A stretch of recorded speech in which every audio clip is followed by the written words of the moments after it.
देश को नए उपराष्ट्रपति मिल गए हैं। उपराष्ट्रपति चुनाव में सीपी राधाकृष्णन ने साफ जीत हासिल की है, थोड़े मोड़े नहीं बल्कि बड़े अंतर से। तो आइए समझते हैं कि वोटों की गणित क्या रही, सीपी राधाकृष्णन का राजनीतिक सफर कैसा है और सबसे जरूरी सवाल उनकी सैलरी कितनी होगी। इन सारे सवालों का जवाब मिलेगा आपको इसी वीडियो में।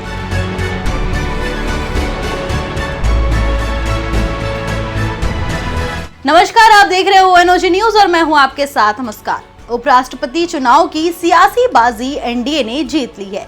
सीपी राधाकृष्णन को एनडीए के नंबर गेम से ज्यादा वोट मिले हैं, जबकि इंडिया ब्लॉक के बी सुदर्शन रेड्डी को सियासी झटका लगा है।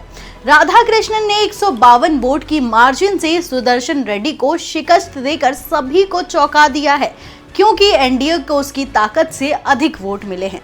आपको बता दें कि सीपी राधाकृष्णन सदन में बहुमत हासिल की और उपराष्ट्रपति के पद पर विराजित हुए। तो आइए एक बार वोटों की गणित को समझते हैं। चुनाव में कैसे हुआ सियासी गेम, आइए इसको समझते हैं। दरअसल उपराष्ट्रपति चुनाव में लोकसभा और राज्यसभा के सांसद वोट करते हैं, जिनकी संख्या टोटल जो होती है वो 778 होती है। इनमें से अभी जो है 7 सीटें खाली बताई जा रही है, यानी कि 781 सांसदों को वोट करना था, लेकिन सदन में कुल 767 सांसदों ने मतदान किया और 14 सांसद ने वोट नहीं डाला।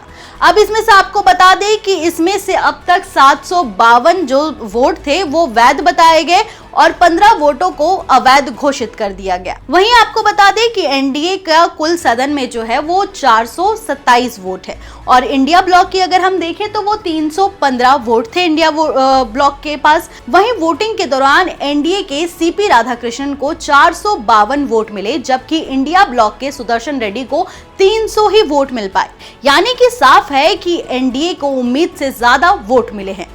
वहीं आपको बता दें कि 39 ऐसे दलों के सांसद थे जो एनडीए और ना ही इंडिया ब्लॉक के किसी का भी हिस्सा नहीं थे।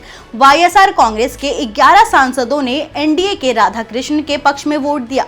इसी तरह राधाकृष्णन की संख्या जो बढ़कर 448 हो गई और न्यूट्रल की संख्या घटकर 28 रह गई। इन 28 सांसदों में से बीजेडी के 7, बीआरएस के 4, अकाली दल के 1 और 2 निर्दलीय सरबजीत सिंह खालसा और अमृतपाल ने वोटिंग में हिस्सा नहीं लिया, यानी कि 14 वोट अनुपस्थित रहे। इस तरह न्यूट्रल की संख्या घटकर 14 ही रह गई, जिसमें से कुछ वोटरों ने एनडीए उम्मीदवार के पक्ष में वोट किया होगा। तो बड़ा अंतर सिर्फ राधाकृष्णन की मजबूत स्थिति का संकेत नहीं है, बल्कि विपक्ष में एकता की कमी भी दिखाता है। विपक्षी दलों ने दावा किया था कि उनके सभी 315 सांसद एकजुट होकर सुदर्शन रेड्डी के लिए वोट करेंगे, लेकिन परिणाम ने पूरी तरह से उनके दावे को ही सच मानने से इनकार कर दिया। ऐसा लग रहा है कि कम से कम 15 सांसदों ने विपक्ष की लाइन तोड़ी और क्रॉस वोटिंग करके राधाकृष्णन को वोट दिया। शायद कुछ वोट अवैध घोषित होने का यही कारण हो सकता है। वहीं क्रॉस वोटिंग का मतलब है कि कोई सांसद अपने गठबंधन की लाइन से अलग होकर दूसरे पक्ष को वोट दे। ये विपक्ष की एकजुटता पर एक बड़ा सवाल खड़ा करता है। वहीं आपको बता दें कि कांग्रेस ने इस चुनाव को विचारधारा की लड़ाई कहा है और अपनी मजबूती का दावा किया है, लेकिन ये गणित अभी भी विपक्ष के लिए सवाल खड़ा करता है कि क्या वाकई वे एकजुट थे या फिर नहीं थे।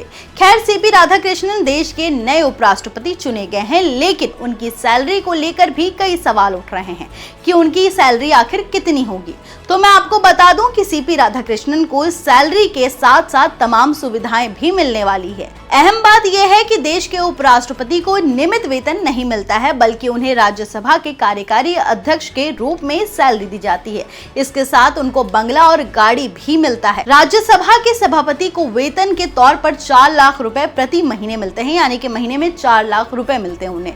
लिहाजा यही सीपी राधाकृष्णन की सैलरी होने वाली है। उन्हें इसके साथ शानदार बंगला भी मिलेगा, सरकारी गाड़ी भी मिलेगी जो कि बुलेट प्रूफ होगी। आपको बता दें कि सीपी राधाकृष्णन को Z+ सिक्योरिटी मिलेगी। वो इसके साथ साथ देश विदेश की यात्रा बिना किसी निजी खर्च के कर पाएंगे। उन्हें दैनिक भत्ता भी मिलेगा और चिकित्सा से जुड़ी सुविधाएं भी सरकारी खर्च पर मिलेगी। आपको बता दें कि उपराष्ट्रपति को पद छोड़ने के बाद पेंशन मिलती है, लेकिन ये भी राज्यसभा के पूर्व सभापति के रूप में दी जाती है। जाती है।